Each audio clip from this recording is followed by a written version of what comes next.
Other news now at this hour, a significant internet outage has struck South Africa, India and the UK, disrupting services for large numbers of users. Key Microsoft applications such as Outlook and Microsoft Teams are amongst those rendered inaccessible. Now, the outage was triggered by damaged undersea cables near Abidjan in the Ivory Coast. The restoration timeline now still remains unclear. For more, let's bring Professor Basie von Solms, research professor in the Academy for Computer Science and Software Engineering at the University of Johannesburg. Prof, good afternoon. Thank you for your time on the SABC at this hour. Good afternoon to you and your listeners. Thank you very much for the opportunity. Let's start things off for context's sake. Looking at the triggers of the outage of this magnitude, talk us through the nitty-gritties on that front. Just obviously seen in services across Europe, the Middle East and Africa, really having left a lot of businesses and private users dry without any access to cloud services. Yes, I think, of course, we're all dependent on the internet, and any interaction or a problem like that causes a big problem. But I think the discussion you had earlier on this program about the water problem in Joburg is a very good example of what's happening here.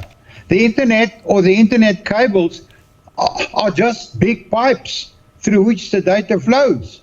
And if the pipes are broken or they break because of some undersea problem or whatever it is, then the water can't come through. And that's precisely what happened with these breakages on the internet cable along the west coast of Africa. It's very interesting that, you know, three of the major cables coming along the west coast sort of at the same time had a problem. But that gives the impression that there might have been some underground incident. It might have been some type of earthquake or some type of massive disruption underneath the sea, because probably the cables were anyway quite close to each other. So it's not something strange. It's just a matter that the water providing pipes burst or broke, whatever it is, and it stopped supplying us with water, or for that matter, with internet data. Thanks, Prof, for that context. Just looking at problems that service providers, according to Down Detector, reported, websites that which is a website obviously that tracks some online shortages, including MTN and Telkom, Vodacom, etc. I wonder if these are also connected, and if we're looking at the broader issue of risks relating to cybersecurity when the internet is that vulnerable, what's emerging on that front?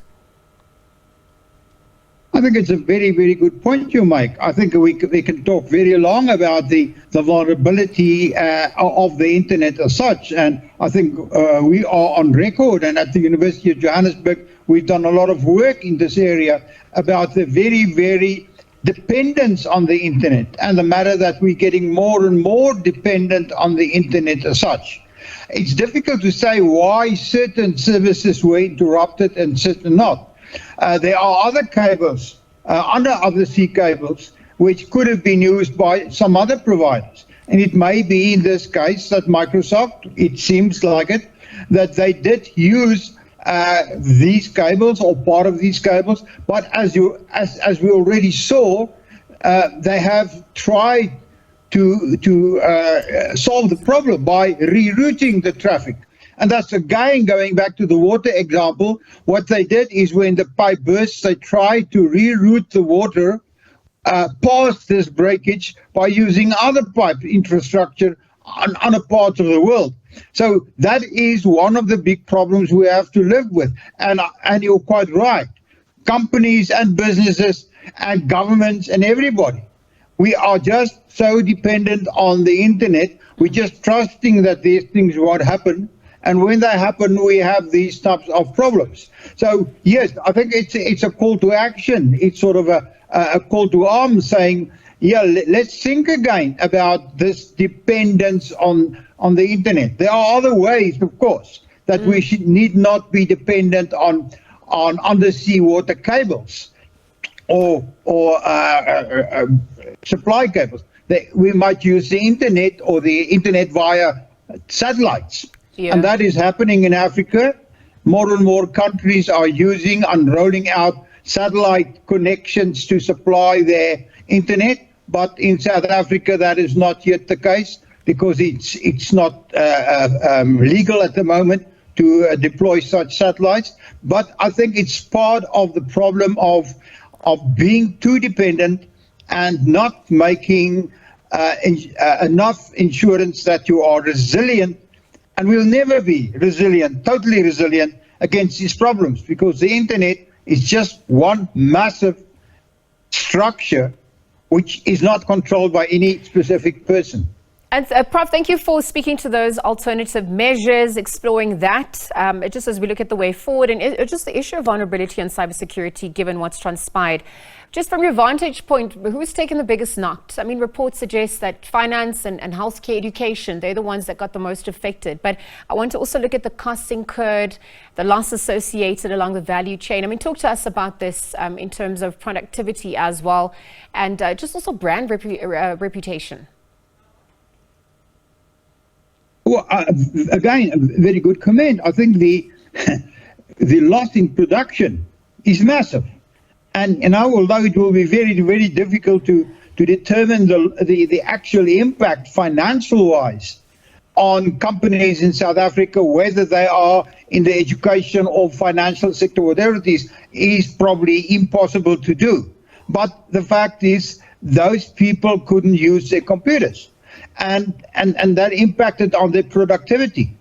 So, you know, it's difficult to see how the matter can be resolved, in the sense that as long as we stay dependent in this way, we're going to be dependent on that. An example is, and you refer to cybersecurity, which is the core of the issue.